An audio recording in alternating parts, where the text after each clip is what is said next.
নমস্কার, কেমন আছেন আপনারা সবাই? দেবযানীস ফুড অ্যান্ড বেভারেজেস এ আপনাদের স্বাগত জানাই। আজকে ভীষণ পোহা বানাতে ইচ্ছে করলো। তাই বাড়িতে বানানোর সাথে সাথে চিন্তা করলাম রেসিপিটাও আপনাদের সাথে শেয়ার করি। এই পোহা বা চিড়ের পোলাও যেটাই বলেন না কেন, এটা একটা ভীষণই হেলদি অপশন। খুব কম তেলে হয় আর খেতে যেরকম ভালো হয় তার সাথে পেটও কিন্তু অনেকক্ষণ ভরা থাকে। ব্রেকফাস্ট, টিফিন, ইভেন এটা কিন্তু আমি ডিনারেও খেয়ে থাকি। যারা একটু হালকা খেতে পছন্দ করেন তারা কিন্তু এটা খুব ভালোভাবেই খাবেন। চলুন রেসিপি। আমি এখানে নিয়ে নিচ্ছি ২ কাপ পরিমাণ চিড়ে। এখানে কোনো পরিমাপের ব্যাপার নেই। কিন্তু আমি জাস্ট আপনাদের দেখানোর জন্য দেখাচ্ছি। আমি যেটা পোহা চিড়ে প্যাকেটে পাওয়া যায়, আমি সেই চিড়েই ইউজ করছি। কোনো রকম মোটা চিড়ে কিংবা খোলা চিড়ের ইউজ করছি না। এটাকে আমি একটু পরিষ্কার জল দিয়ে ভালো করে ধুয়ে নেব। যেরকমভাবে চিড়ে পরিষ্কার করে ধুতে হয়, আমি সেভাবেই এটাকে পরিষ্কার করে ধুয়ে নেব। ১ম বার আমি এভাবে ধুয়ে এই জলটা ফেলে দেব।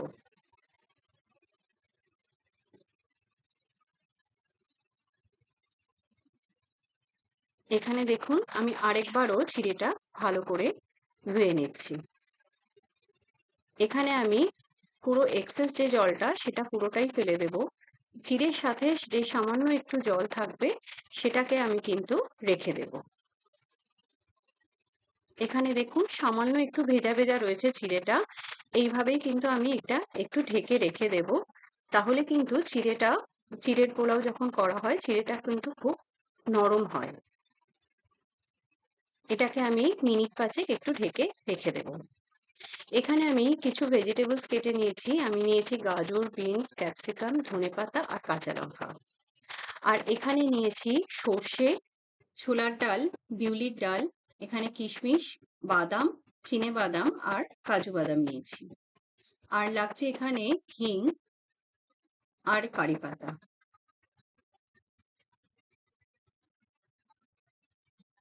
এখানে আমি কড়াইতে সামান্য একটু তেল দিয়ে দিলাম। তেলটা গরম হয়ে গেছে। আমি এখানে চিনেবাদামটা একটু ভেজে নিচ্ছি। আমি এখানে রোস্টেড চিনেবাদাম নিয়েছি। আপনারা চাইলে কাঁচা চিনেবাদামও কিন্তু নিতে পারেন। যেহেতু এটা রোস্টেড চিনেবাদাম, খুব বেশিক্ষণ এটা ভাজার কিন্তু দরকার নেই। তবে বাদামগুলো একটু ভেজে নিলে খেতে ভালো লাগে। আমি কাজুটাও এর সাথে দিয়ে একটু সামান্য নাড়িয়ে চাড়িয়ে ভেজে নিচ্ছি।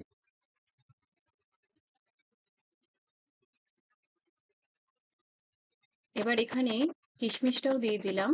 এটাকেও জাস্ট হালকা একটু নাড়িয়ে চাড়িয়ে ভেজে তুলে নেব।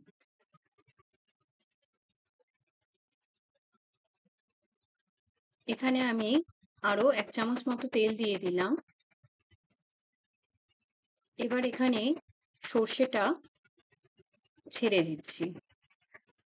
সর্ষেটা একটু ভাজা ভাজা হলে যখন এখান থেকে চটচট করে আওয়াজ হবে, তারপর আমি একে একে ডালগুলো অ্যাড করব। এখানে আমি দিয়ে দিচ্ছি বিউলির ডাল আর ছোলার ডালটা। ছোলার ডাল হয়তো অনেকেই এখানে দেয় না, কিন্তু এটা অ্যাড করে দেখবেন, এটা মুখে ক্রাঞ্চ পড়ে, খুব ভালো লাগে খেতে এটা। এটাকে একটু হালকা করে ভেজে নেব। এখানে আমি কাঁচা লঙ্কা কুচিটাও দিয়ে দিলাম। এখানে আমি দিয়ে দিচ্ছি সামান্য একটু হিং।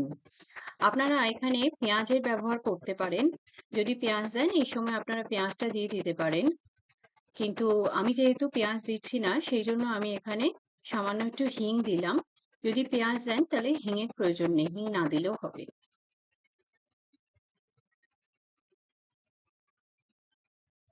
এখানে আমি কিছুটা পরিমাণ কারি পাতা ছেড়ে দিলাম।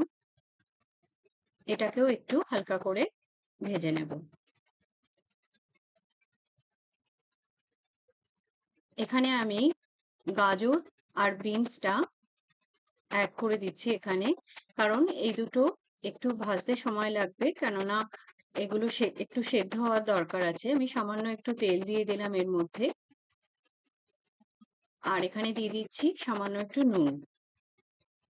এটাকে ভালো করে নাড়িয়ে চাড়িয়ে নিয়ে আমি এটাকে ঢেকে নিয়ে যতক্ষণ না সেদ্ধ হচ্ছে ততক্ষণ অবধি এটাকে রান্না করে নেব। তারপর আমি এখানে পোহাটা অ্যাড করব।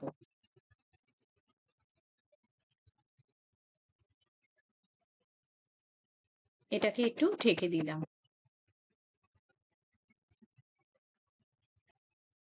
যতক্ষণ বিনস গাজরটা সেদ্ধ হচ্ছে আমি এখানে দেখিয়ে দিই, দেখুন চিড়েটা কিন্তু খুব সুন্দরভাবে ভিজে গেছে এবং একদম কিন্তু সফট রয়েছে এবং একদম ঝরঝরে হয়ে গেছে।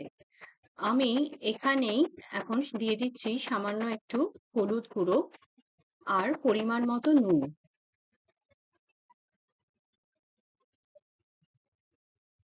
আর এখানে আমি একটু সামান্য চিনির গুঁড়ো অ্যাড করব। এটা অপশনাল, যদি আপনারা পছন্দ করেন তাহলে অবশ্যই দেবেন। এটাকে আমি ভালো করে মিশিয়ে নিচ্ছি। নুন, চিনি এই সবকিছু এটা আপনারা কড়াইতেও দিয়ে দিতে পারেন। কিন্তু এখানে এভাবে দিয়ে দিলে নুন, চিনি এগুলো খুব ভালো মতো চিড়ের সাথে মিশে যায়।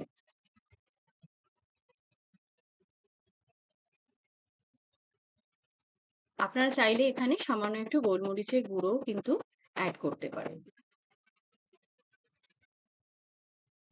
এখানে আমার সবজিটা কিন্তু একদমই সেদ্ধ হয়ে গেছে। আমি এখানে এবার চিড়েটা ছেড়ে দেব। আমি খুব দুঃখিত যে আপনাদের পুরোটা দেখাতে পারলাম না। অ্যাকচুয়ালি আমার একটা ফাইল পুরো করাপ্ট হয়ে গেছে। যার মধ্যে কিন্তু আমার পুরো প্রসেসিংটাই ছিল। যাই হোক, যখন ভিডিও করছি তখন এগুলো মেনে নিতেই হবে, কিছু করার নেই।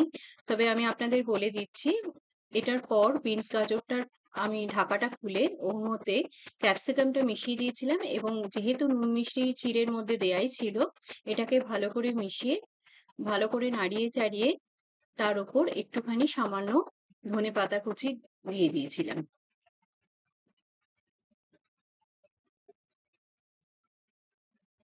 চিড়েটা কিন্তু মোটামুটি আমার সা- বেশ একটু হয়েই গেছে, সেদ্ধ হয়ে গেছে। সেরম ভাবে সেদ্ধ হওয়ার তো কিছু নেই চিড়ে, তবে এইভাবে একটু প্রসেসিং করার সময় একটু কিছুক্ষণে 5 মিনিটের মতো যদি একটু ঢেকে দেন তাহলে কিন্তু চিড়েটা খুব নরম হয় আর নুন মিষ্টিটা খুব ভালো করে মিশে যায়। আমি সামান্য একটু চিনির গুঁড়ো ছড়িয়ে দিলাম কারণ আমার চিনিটা একটু কম মনে হচ্ছিল।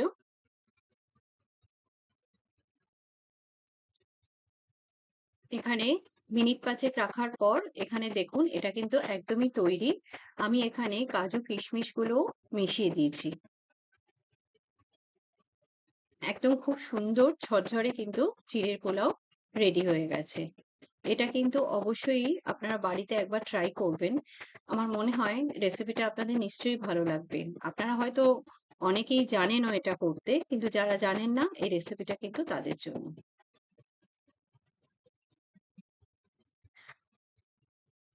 এখানে দেখুন চিড়ের পোলাওটা খুব সুন্দরভাবে রেডি হয়ে গেছে।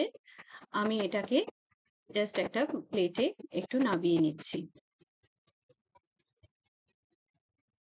আমি তো এটা খেতে ভীষণ ভালোবাসি এবং এটা হলে আমার ব্রেকফাস্ট, ডিনার সবেতেই আমার এটা চলতে থাকে এবং আমার হাসব্যান্ডও খেতে কিন্তু এটা খুবই ভালোবাসে।